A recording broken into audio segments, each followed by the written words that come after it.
में मेरा ईमान मुझे कहता है कि जिस जगह पर मस्जिद थी, है और रहेगी, बाबरी मस्जिद है और रहेगी, बाबरी मस्जिद जिंदाबाद, जिंदाबाद, भारत जिंदाबाद, जय हिंद। सर, मैं शुरुआत में हबीब जालिब का एक शेर पढ़ना चाहता हूं। आप उर्दू जानते हैं और लॉ मिनिस्टर भी उर्दू जानते हैं। हबीब जालिब ने कहा था कि हुक्मरान हो गए कमीने लोग, खाक में मिल गए नगीने लोग, हर मुहिब वतन जलील हुआ, रात का फासला तवील हुआ, आमिरों के गीत जो गाते रहे वही नामो दाद पाते रहे, रहजनों ने रेजनी की थी, रहजनों ने रेजनी की थी, रहबरों ने भी क्या कमी की थी।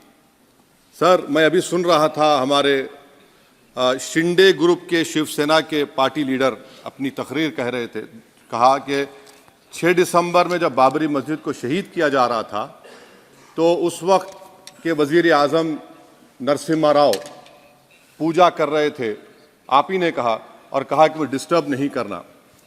तो ये बड़ा अजीब मौका है कि बीजेपी की ताईदी पार्टी ये कह रही है कि नरसिम्हा राव ने कहा कि मुझे डिस्टर्ब मत करो, मैं पूजा कर रहा हूँ, और जिसने रथ यात्रा निकाला, इन दोनों को मोदी सरकार ने इस मुल्क का सबसे बड़ा सिविलियन अवार्ड दे दिया, सबसे बड़ा सिविल अवार्ड दे दिया।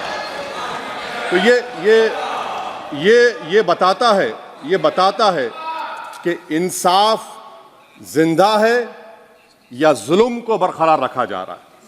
तीसरी बात यह है कि सर, इस ऐवान में सियासी पार्टियां आएंगी, चले जाएंगी, आप आए, मैं आया, हम भी चले जाएंगे, मैं जमीन की ग़िज़ा बन जाऊंगा, ये ऐवान तो बाकी रहेगा। मगर सर, मैं ताजुब कर रहा हूं कि लोकसभा मुख्तलिफ आवाज़ों में कैसे बोल सकता है। लोकसभा तो एक ही आवाज़ में बोलना चाहिए, और लोकसभा भी भारत के संविधान आइन के बेसिक स्ट्रक्चर का ताबे है। और सर, ये इसलिए कह रहा हूं कि 16 दिसंबर को ये ले कर देता हूं, 16 दिसंबर 1992 को इसी लोकसभा ने एक रेजोल्यूशन पास किया था। आप इजाजत दीजिए तो मैं पढ़ता हूं सर। दिस हाउस, अच्छा, ये गुलाम नबी उस वक्त के मिनिस्टर थे, आज नहीं है, उनका नाम नहीं लेना चाह रहा था। This house strongly and unequivocally condemns the desecration and demolition of the Babri Masjid at Ayodhya by and at the instigation of forces represented among others by VHP, RSS and the Bajrang Dal, which has caused communal violence in the country. Such act of vandalism was carried out not only in violation of order of Supreme Court, but amounted to an attack on the secular foundations of our country. This House expresses anguish at the happenings and wishes to reiterate its resolve that it will ceaselessly endeavor to uphold the secular and democratic traditions of our country and for the maintenance of rule of law. और एक paragraph है, नहीं पढ़ूंगा। मैं ताजुब कर रहा हूं कि जब इस ऐवान ने एक रेजोल्यूशन पास किया तो हुकूमत आएगी जाएगी, और हुकूमत, ये मोदी हुकूमत जश्न मना रही है जो 6 दिसंबर को हुआ। तो ये एक बात है सर। चौथी बात यह है कि सर, नहीं, 6 दिसंबर के ऊपर कोई जश्न नहीं है। राम मंदिर के निर्माण की जो प्रतिष्ठा हुई है उसको संबोधन कर रहा है, और वो सर्वोच्च न्यायालय के द्वारा तथ्यों के आधार पर दिए गए निर्णय के कारण से हुआ है। सर्वोच्च न्यायालय का निर्णय है, तथ्यों के आधार पर निर्णय है। वो विषय आपने बोल दिया, ठीक है, ओके। परंतु जो मंदिर का निर्माण है वो नियमानुसार सर्वोच्च न्यायालय के निर्णय से तथ्यों को देख करके। और एक सेकंड, आप इस्लाम के बहुत जानकार हैं, विद्वान हैं वैसे भी, अब कानून के, यदि किसी अन्य धर्म के स्थान पर मस्जिद बनाई जाए तो शायद उसको मान्य नहीं किया जाता। अभी ASI ने, सुप्रीम कोर्ट ने स्वीकार किया है कि वहां पर राम मंदिर था। तो इस विषय केवल यह है कि वहां पर राम मंदिर ठीक बना कि नहीं बना, वो विषय हो गया। तो कृपया इस पर यदि आप कुछ बोले तो बोलें प्लीज। सर, मैं आपको गलत साबित कर दूंगा सर। और मैंने रुक तो जाइए बड़ी इज्जत के साथ सर, मैं आपकी बड़ी इज्जत करता हूं सर। आपको मैं कोट कर रहा हूं सुप्रीम कोर्ट का जजमेंट, पैराग्राफ 1222 रोमन 17, उसमें लिखा गया है the destruction of the mosque took place in breach of the order status quo and the assurance given to this court.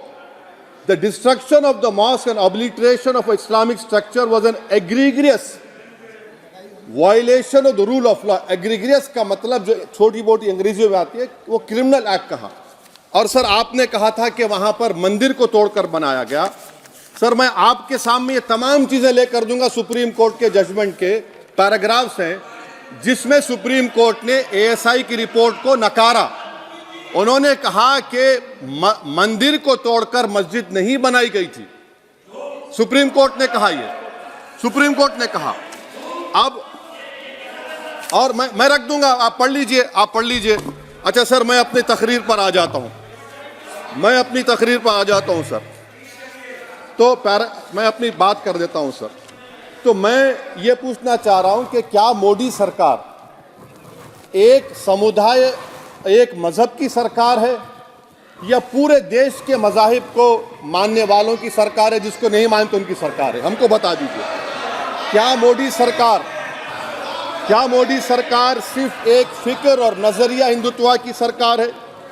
क्या इस देश का, इस गवर्नमेंट ऑफ इंडिया का कोई मजहब है? इस वतन अजीज सबके मजहब को मानता है. सर मेरा मानना है कि इस देश का कोई मजहब नहीं है. क्या ये सरकार 22 जनवरी का पैगाम देकर ये बताना चाहती है कि एक मजहब को दूसरे मजहब के मानने वालों पर गलबा और कामयाबी मिली? क्या आइन इसकी इजाजत देता है? क्या ये पैगाम आप जब ऐवान से दे रहे हैं तो 17 करोड़ मुसलमानों को आप क्या पैगाम दे रहे हैं? ये मैं आप पर छोड़ता हूं. सर 49 में धोखा हुआ, 86 में धोखा हुआ, 92 में धोखा हुआ, 2019 और 22 में भी इस ऐवान के जरिए हमको धोखा दिया जा रहा है. और अफसोस के साथ कहना पड़ता है सर कि मुस्लिम अक़लियत को हमेशा ये कहा गया कि तुमको भारत के शहरी बरकरार रहने के लिए एक बहुत बड़ी कीमत तुमको चुकानी पड़ेगी, और हम पर इल्ज़ाम लगा दिया गया. सर क्या मैं बाबर का स्पोक्स पर्सन हूं? क्या मैं जिना का स्पोक्स पर्सन हूं? क्या मैं औरंगजेब का स्पोक्स पर्सन हूं? बताइए सर, आखिर मैं कहां तक आप मुझे लेकर जाएंगे? दूसरी बात यह है सर, दूसरी बात यह है कि फिर 6 दिसंबर के बाद देश में फसाद हुआ, नौजवानों को टाडा में डाला गया जो बूढ़े होकर निकले. यकीनन आपकी सरकार नहीं थी, आपकी सरकार नहीं थी. अच्छा बल्कि मैं तो मर्यादा पुरुषोत्तम राम की इज्जत करता हूं, मगर मैं नाथूराम गोडसे से नफरत करता हूं. मेरी नस्लें नफरत करती रहेंगी क्योंकि नाथूराम गोडसे ने उस शख्स को गोली मारी जिसके जबान से आखिरी लफ्ज निकले हे राम. सर छठी बात यह है कि 87 में मलियाना हाशिमपुरा हुआ, 83 में नेल्ली हुआ, 44 में जम्मू में नस्ल कशी हुई, 2022 में हल्दीवानी में कत्ल हुआ. इतने धोखे सबसे बड़े किसको दिए गए? असदुद्दीन ओवैसी को दिए गए. मगर फिर भी मुझसे ही कहा जाता है कि वफादारी को तुम साबित करो अपनी ओवैसी. सर आज भारत के 17 करोड़ मुसलमान अपने आप को अजनबी और एलिनेट महसूस कर रहे हैं. मैं बहुत बड़ी नाइंसाफी होती है. सर ये कोई तारीखी नाइंसाफी को इंसाफ नहीं किया जा रहा है. स्पीकर बल्कि सर, अंग्रेजी में स्पीकर सर केवल एक प्रश्न का जवाब ओवैसी साहब दे दें कि बाबर को वो आक्रमणकारी मानते हैं या नहीं मानते हैं? पुष्पमित्रा संघा को आप क्या मानते हैं? बताओ, पुष्पमित्रा संघा को आप क्या मानते हैं?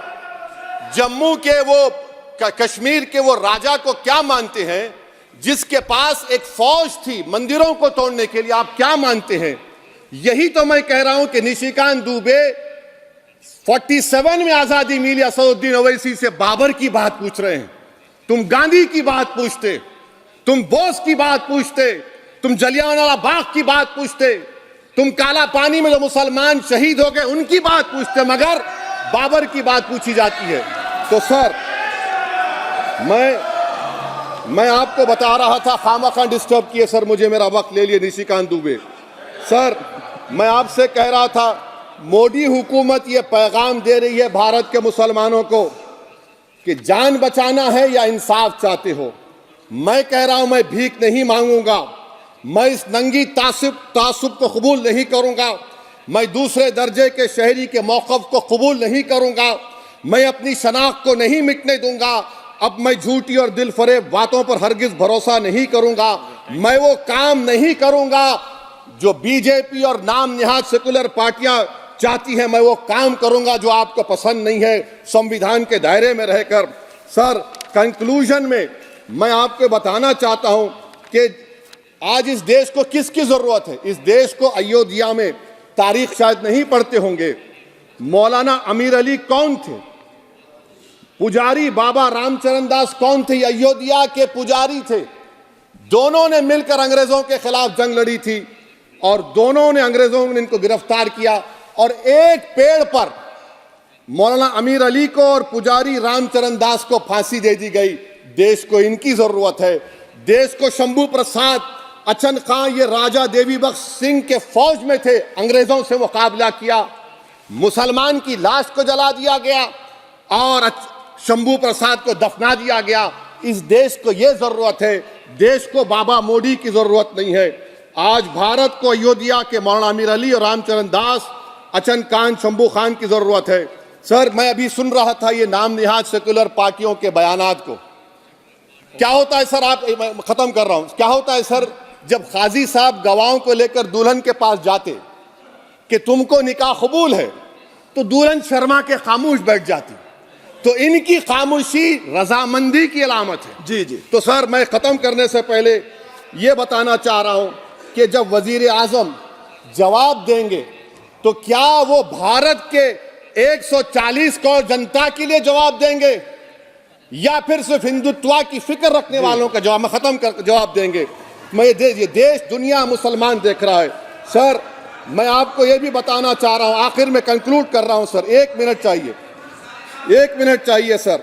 सर, मेरा मानना यह है कि आज मैं बहैसियत एक भारत के गयूर मुसलमान के, let me stand as a tall Indian Muslim and say that the light of Indian democracy today is at its dimmest today, sir.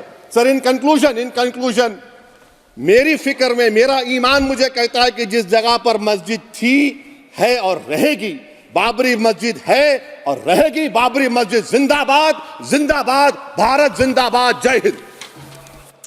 सबको जोड़ने की बात की जाए वो बेहतर है। जी, श्री बीबी पाटिल जी।